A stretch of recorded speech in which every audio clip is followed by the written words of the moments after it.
Assalamualaikum warahmatullahi wabarakatuh. Perkenalkan, nama saya Raffi Lingga Priyatama dan di sini saya merupakan salah satu anggota dari kelompok satu yang membahas mengenai perkembangan fisik motorik. Adapun saya di sini akan menjelaskan mengenai pengertian perkembangan fisik motorik. Ya, langsung saja perkembangan fisik motorik pengertiannya. Yang pertama menurut Hurlock, perkembangan motorik berarti perkembangan pengendalian gerakan jasmania melalui kegiatan pusat syaraf dan otot yang dikoordinasikan. Pendapat lain juga dikemukakan oleh Saputra dalam bukunya yang berjudul Pembelajaran Kooperatif untuk Meningkatkan Keterampilan Motorik Anak. Ia menjelaskan bahwa perkembangan motorik adalah suatu perubahan dalam perilaku motorik khususnya yang memperlihatkan interaksi kematangan makhluk dan lingkungannya gitu. Jadi dapat disimpulkan dari dua pengertian tersebut bahwa perkembangan motorik adalah proses tumbuh kembang kemampuan gerak jasmania melalui syaraf pusat, otot syaraf, dan otot yang dikoordinasikan. Jadi kayak semua syaraf dan otot tuh saling saling sinkron lah gitu. Adapun secara garis besar ya, perkembangan fisik dan motorik bayi adalah sebagai berikut. Jadi ini salah satu contohnya, khususnya di bayi. Yang pertama, pada tahun pertama kehidupannya, pertumbuhan fisik bayi itu umumnya sangat cepat gitu. Namun di tahun kedua udah mulai turun tuh. Yang kedua, pola perkembangan bayi baik itu berjenis kelamin laki-laki maupun perempuan itu pola perkembangannya sama. Tinggi badan secara proporsional lebih lambat dari pertumbuhan berat badan selama tahun pertama dan lebih cepat pada tahun kedua. Yang keempat, dari 20 gigi seri, kira-kira 16 yang telah tumbuh sampai masa bayi berakhir. Gigi pertama muncul sekitar atau kira-kira usia 6-8 bulan. Dan sekitar 1 tahun rata-rata bayi mempunyai 4-6 gigi. Kemudian yang kelima, pertumbuhan otaknya udah mulai tampak besar gitu, dari ukuran tengkoraknya juga. Kemudian organ keinderaannya berkembang secara cepat. Lalu fungsi yang ketujuh, fungsi-fungsi fisiologis pada masa ini adalah dasar bentukan dan pembinaan untuk pola makan, minum, tidur, dan buang air. Jadi udah mulai dia ngerti tuh kalau mau makan ya minta makan gitu kan. Kalau misalkan masih bayi ya minta makan nangis gitu. Terus kayak fungsi-fungsi fisiologis yang lain, buang air udah ngerti tuh, kamar mandi atau gimana gitu. Yang kedelapan, perkembangan penguasaan otot-otot.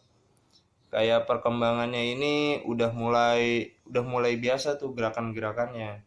Kayak penguasaan otot-otot pada bagian kepala, kemudian ke bagian lainnya gitu. Mungkin itu saja yang bisa saya sampaikan. Kurang lebihnya akan dilanjutkan oleh rekan saya. Terima kasih. Wassalamualaikum warahmatullahi wabarakatuh. Assalamualaikum warahmatullahi wabarakatuh. Perkenalkan, nama saya Putri Indah Wulandari, ingin menyampaikan materi lanjutan dari kelompok pertama dengan poin pembagian perkembangan fisik motorik dan faktor-faktor yang mempengaruhi perkembangan fisik motorik. Yang pertama, poin pertama adalah pembagian perkembangan fisik motorik pada anak usia dini dibagi menjadi dua. Yang pertama adalah perkembangan motorik kasar dan yang kedua perkembangan motorik halus. Perkembangan motorik kasar yaitu aspek perkembangan yang meliputi kemampuan anak dalam melakukan aktivitas yang membutuhkan koordinasi menggunakan otot-otot besarnya sebagai dasar geraknya. Kemudian yang kedua adalah perkembangan motorik halus, yaitu aspek perkembangan yang meliputi keterampilan dan pola gerakan yang memerlukan kemampuan untuk mengkoordinasikan atau mengatur otot-otot kecil atau halus yang berkaitan dengan gerakan tangan dan mata. Poin selanjutnya yaitu faktor-faktor yang mempengaruhi perkembangan fisik motorik.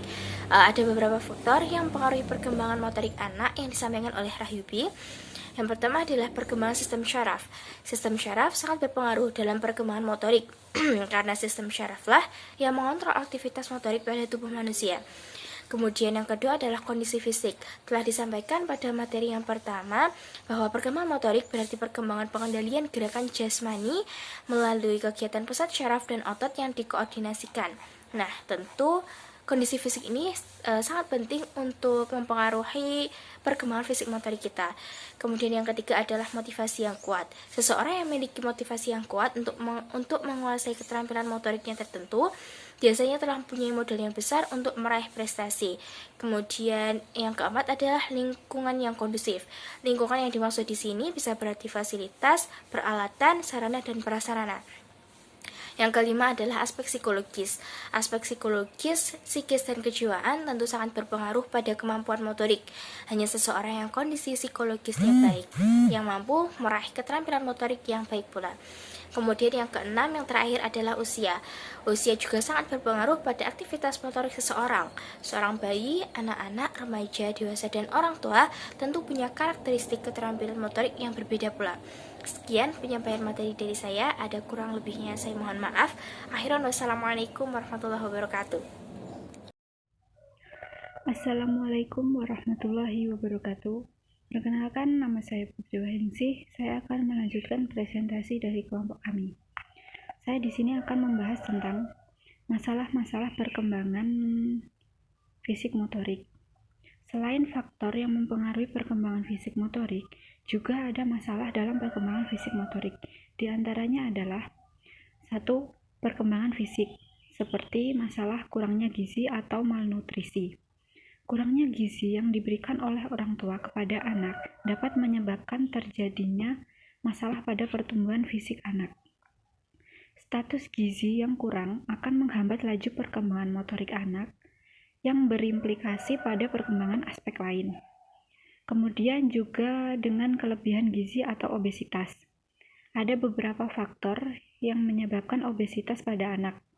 Di antaranya adalah faktor keturunan, asupan makanan yang berlebihan, kebiasaan mengonsumsi makanan yang kurang sehat, ketika bayi tidak dibiasakan minum ASI, dan kurangnya aktivitas pada anak. Kemudian masalah yang kedua yaitu masalah perkembangan motorik. Masalah dalam perkembangan motorik ini dibagi menjadi dua. Yang pertama, masalah dalam keterampilan motorik kasar. Masalah ini pada anak terkait dengan ketidakmampuan anak untuk mengatur keseimbangan dan reaksi kurang cepat, serta koordinasi kurang baik. Hal ini terjadi karena anak kurang diberi kesempatan untuk berlatih, atau kemungkinan anak memiliki masalah dalam saraf motoriknya. Kemudian yang kedua, masalah dalam keterampilan motorik halus. Yang terjadi pada anak usia dini adalah terkait dengan kemampuan yang kurang dalam menggambar bentuk dan belum bisa mewarnai dengan rapi. Ada kemungkinan anak tersebut memiliki masalah dalam koordinasi mata maupun tangannya. Nah, selanjutnya, masalah dalam perkembangan motorik menjadi acuan yang sangat penting untuk dipelajari oleh orang tua maupun guru, agar masalah yang terjadi pada anak diketahui sejak dini dan mencari jalan keluarnya yang berupa tindakan yang tepat. Mungkin sekian presentasi dari kelompok kami, ada kurang lebihnya kami mohon maaf. Wassalamualaikum warahmatullahi wabarakatuh.